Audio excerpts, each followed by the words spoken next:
اللہ کے نام سے شروع جو نہایت مہربان رحمت والا ہے۔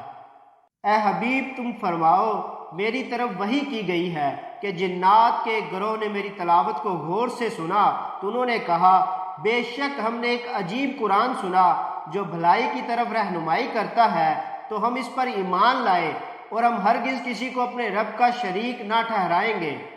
اور یہ کہ ہمارے رب کی شان بہت بلند ہے، اس نے کوئی بیوی اور بچہ نہ بنایا، اور یہ کہ ہم میں سے کوئی بے وقوف ہی اللہ پر حد سے بڑھ کر بات کہتا تھا، اور یہ کہ ہم نے یہ خیال کیا تھا کہ آدمی اور جن ہرگز اللہ پر جھوٹ نہ باندھیں گے، اور یہ کہ آدمیوں میں سے کچھ مرد جنوں کے کچھ مردوں کی پناہ لیتے تھے تو انہوں نے ان جنوں کی سرکشی کو مزید بڑھا دیا، اور یہ کہ انہوں نے ویسے ہی گمان کیا جیسے جنوں تم نے گمان کیا کہ اللہ ہرگز کوئی رسول نہ بھیجے گا یا ہرگز کسی کو مرنے کے بعد دوبارہ زندہ نہ کرے گا، اور یہ کہ ہم نے آسمان کو چھوا تو اسے پایا کہ سخت پہرے اور آگ کی چنگاریوں سے بھر دیا گیا ہے، اور یہ کہ ہم سے پہلے آسمان میں سننے کے لیے کچھ بیٹھنے کی جگہوں پر بیٹھ جایا کرتے تھے، پھر اب جو کوئی سننے وہ طاق میں آگ کا شعلہ پائے گا،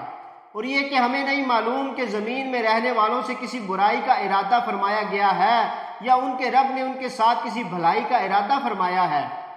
اور یہ کہ ہم میں کچھ نیک ہیں اور کچھ اس کے علاوہ ہیں، ہم مختلف راہوں میں بٹے ہیں، اور یہ کہ ہمیں یقین ہو گیا کہ ہم ہرگز زمین میں اللہ کو بے بس نہیں کر سکتے اور نہ زمین سے بھاگ کر اسے بے بس کر سکتے ہیں، اور یہ کہ ہم نے جب ہدایت قرآن کو سنا تو اس پر ایمان لائے، تو جو اپنے رب پر ایمان لائے اسے نہ کسی کمی کا خوف ہوگا اور نہ کسی زیادتی کا،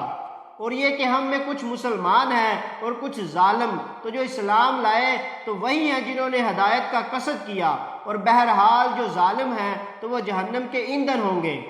اور یہ کہ اگر وہ سیدھے راستے پر ہو جاتے تو ضرور ہم انہیں وافر مقدار میں پانی دیتے،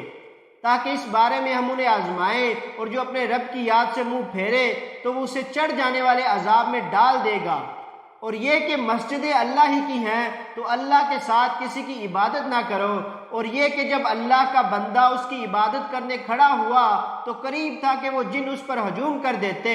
تم فرماؤ میں نے اپنے رب کی عبادت کرتا ہوں اور کسی کو اس کا شریک نہیں ٹھہراتا، تم فرماؤ بے شک میں تمہارے لیے کسی نقصان اور نفع کا مالک نہیں ہوں، تم فرماؤ یقیناً ہرگز مجھے اللہ سے کوئی نہ بچائے گا اور ہرگز اس کے سوا کوئی پناہ نہ پاؤں گا، مگر میرا کام اللہ کی طرف سے تبلیغ اور اس کے پیغامات پہنچانا ہے، اور جو اللہ اور اس کے رسول کا حکم نہ مانے تو بے شک اس کے لیے جہنم کی آگ ہے جس میں ہمیشہ ہمیشہ رہیں گے، یہاں تک کہ جب وہ اسے دیکھیں گے جس کی انہیں وعید سنائی جاتی تھی تو جلد جان جائیں گے کس کا مددگار کمزور ہے اور کس کی تعداد کم ہے، تم فرماؤ میں نہیں جانتا کہ جس کی تمہیں وعید سنائی جاتی ہے وہ نزدیک ہے یا میرا رب اس کے لیے ایک وقفہ کرے گا، غیب کا جاننے والا اپنے غیب پر کسی کو اطلاع نہیں دیتا سوائے اپنے پسندیدہ رسولوں کے کہ ان کے آگے پیچھے پہرے دار مقرر کر دیتا ہے، تاکہ اللہ دیکھ لے بے شک انہوں نے اپنے رب کے پیغامات پہنچا دیے ہیں، اور اللہ نے وہ سب کچھ گھیر رکھا ہے جو ان کے پاس ہے، اور اس نے ہر چیز کی گنتی شمار کر رکھی ہے۔